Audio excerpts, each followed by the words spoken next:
বিয়েটা অনেক অল্প বয়সেই করেছিলাম। তার জন্য অনেকেই ভাবে আমি কিছু কাজ করতে পারি না।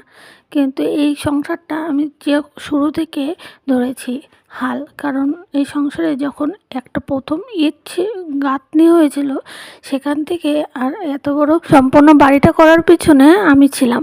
কারণ তখন আমার মেয়ে আমার গর্ভে ছিল। আর আমি তখন এই অবস্থাতেই দেখতে আসতাম। কারণ মিস্ত্রিদের পাশে যদি না আসবো, তারা তো কাজে ফাঁকি দেবে। আর দেখার মতো সেমন কেউ ছিল না। তার জন্য আমাকে মাঝে মাঝে আসতে হতো, আর তাদের জন্য চা, টিফিন এইসব কিছুও নিয়ে আসতে হতো।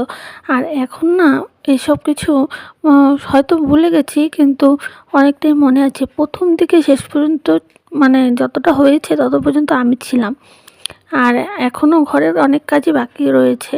তো অনেকেই ভাবে আমি কিছু করতে পারি না। আসলে আমি যে সব কাজেই এখন পারদর্শী হয়ে উঠেছি, রান্না থেকে সব কিছুই। তো